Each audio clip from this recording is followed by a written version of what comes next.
वह अपनी खिड़की से चेहरा टिकाए बैठा था। कुछ भी नहीं था बाहर देखने को जिसको वो देख रहा था।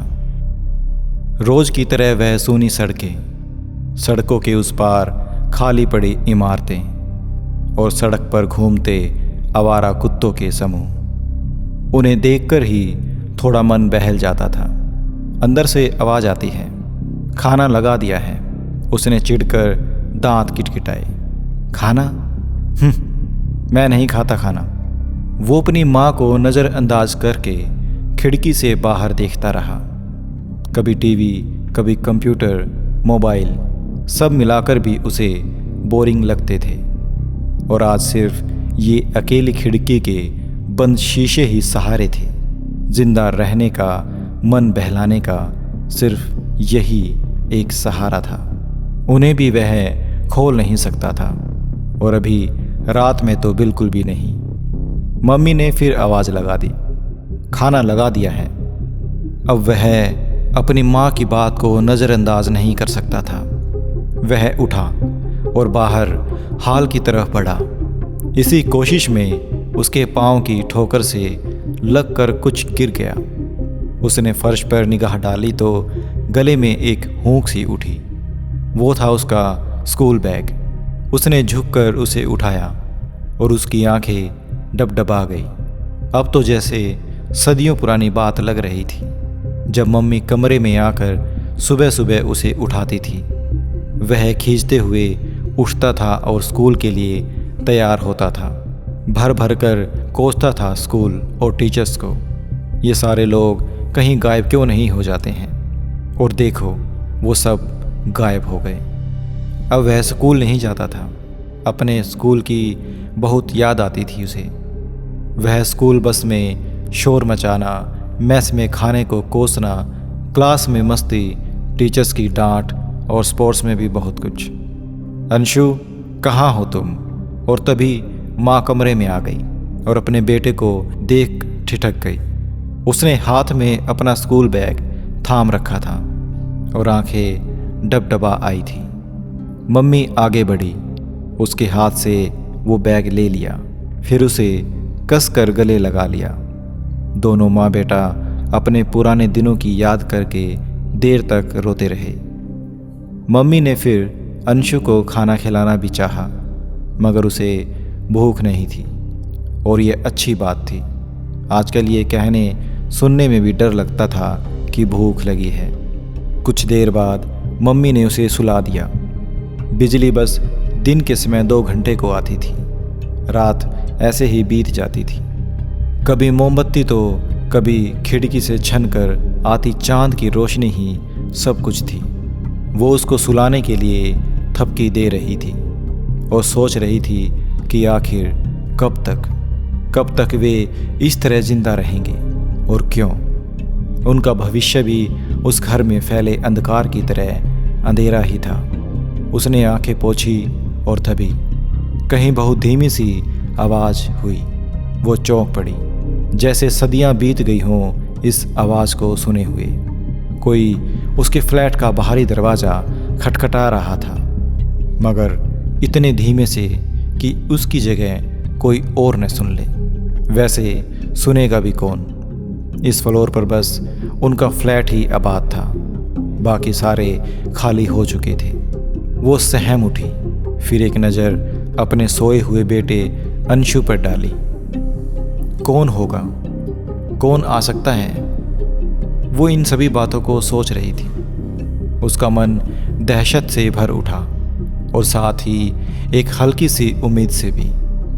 वह धीरे से उठी और उसके हाथ से लगकर एक तस्वीर उलट गई। उसने उसे सीधा किया। तस्वीर उनके परिवार की थी। अंशु, उसकी माँ गीता और पति दक्ष। गीता धीरे से उठी और बाहरी दरवाजे की तरफ चल पड़ी। पता नहीं क्यों वहाँ पहुँचने तक उसका गला भर आया था। दरवाजे पर उसके हैंडल पर धूल की पतली सी परत चढ़ गई थी, क्योंकि एक ज़माने में घर के बाहरी दरवाजे का कोई इस्तेमाल ही नहीं हुआ करता था। ना कोई अंदर से बाहर गया, ना कोई बाहर का अंदर आया। उनके ज़रूरत का सारा सामान भी उन तक बस एक छोटी सी लिफ्ट के ज़रिए पहुंचाया जाता था। गीता दरवाजे तक पहुंची। उसका पांव कांप रहा था और दरवाजे की तरफ बढ़ता हुआ उसका हाथ भी। फिर वह ठिठक गई। दरवाजे की झिरी के पास आकर बोली, कौन है? मैंने पूछा, कौन है? फिर उसने जैसे एक सदी तक इस जवाब का इंतजार किया।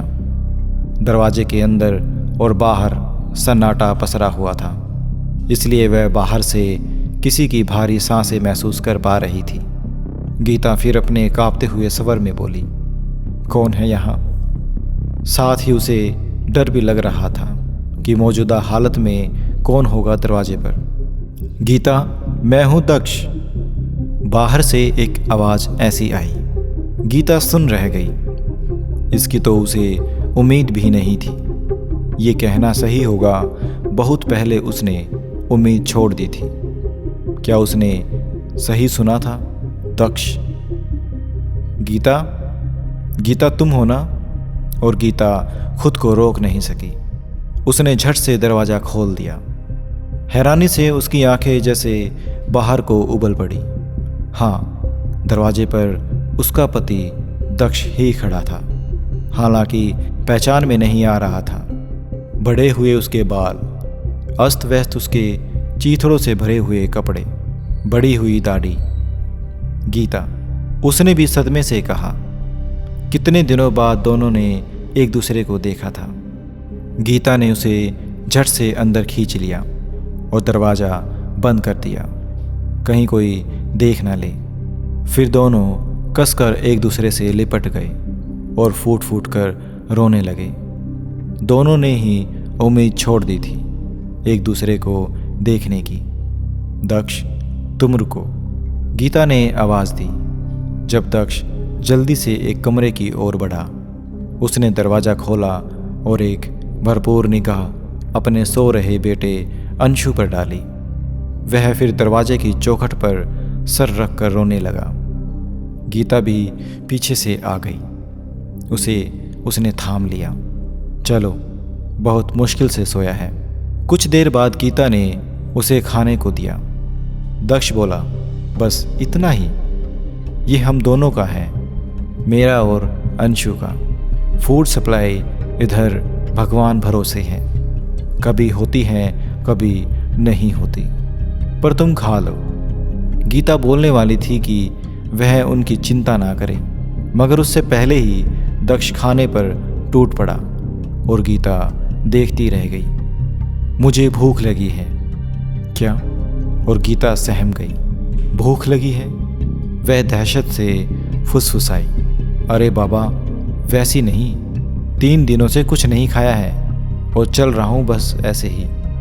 गीता बोली, अच्छा बताओ, हम शिफ्ट हो सकते हैं? वहाँ का क्या हाल है? दक्ष का चेहरा लटक गया था। हमारा ही शहर ठीक है गीता, उस शहर में तो कुछ बचा ही नहीं। दक्ष ने ऐसा कहा। गीता सदमे में आ गई। उसे उम्मीद थी कि एक दिन यहाँ से निकलकर हम दूसरे शहर में शिफ्ट होंगे। दक्ष ने कहा, ये हाल तो सारी दुनिया का है। ये बोलकर दक्ष उठ गया और बाथरूम में चला गया। न जाने कब से नहीं नहाया था वो, बाल बनाए नहीं थे। वह बाथरूम में खुद को साफ करने लगा और इधर गीत उसके लिए साफ कपड़े लेकर आई और उसकी चीख निकल गई। दक्ष, ये क्या है? तुमने मुझे पहले क्यों नहीं बताया? Oh my God! गीत इतना डर गई थी मानो उसने अपने सामने कोई साक्षात प्रेत देख लिया हो। दक्ष हड़बड़ाकर उसे चुप कराने लगा। शांत हो जाओ, ऐसा भी नहीं है जितना तुम रिएक्ट कर रही हो। दक्ष ने अब तक अपना बायां हाथ छुपा कर रखा हुआ था, मगर अब गीता साफ देख पा रही थी कि उसकी बाईं हथेली पर किसी ने काट रखा था। दक्ष ने उस हाथ पर एक कस कर रबड़ का पट्टा बांधा हुआ था। मैं ठीक हूँ गीता, और यह इन्फेक्शन भी नहीं फैला है। कुछ देर बाद दक्ष ने अपने हाथ पर एक गोश्त काटने वाला चाकू रखा था, मुंह में कपड़ा ठूस लिया था और सामने खड़ी गीता को इशारा किया। गीता के हाथ में एक हथौड़ा था जिसका भरपूर वार उसने उस चाकू पर किया। कुछ देर के बाद दक्ष ने उस हाथ पर मोटी पट्टी बांध ली। कुछ देर के बाद गीता को कुछ महसूस हुआ। दक्ष कुछ अलग ही था, ज़्यादा ही उतावला। दक्ष तुम ठीक हो? उसने पूछा, क्योंकि उसे अब बहुत पसीना आ रहा था। गला उसका सूख रहा था। कुछ बोलने पर भी मुंह से हवा ही निकल रही थी और वह अचानक बहुत बेचैन हो उठा था। दक्ष, दक्ष, गीता ने उसे फिर से आवाज़ लगाई। दक्ष ने कहा, मुझे भूख लगी है। दक्ष ने कोशिश करते हुए कहा और बुरी तरह हांफने लगा। वो अजीब तरह से मुंह को चला रहा था। गीता सुन रह गई। उसने सुना था इसका पहला लक्षण भूख लगना ही होता है। वह डर से पीछे हटने लगी। क्या हुआ गीता? उसका स्वर कुछ अमानवीय सा हो चला था। गीता फिर से डर के पीछे हटने लगी। काश कि उसने तब दरवाज़ा न खोला होता। ये भी बदल रहा था उस चीज़ में जिसने उसे काटा था।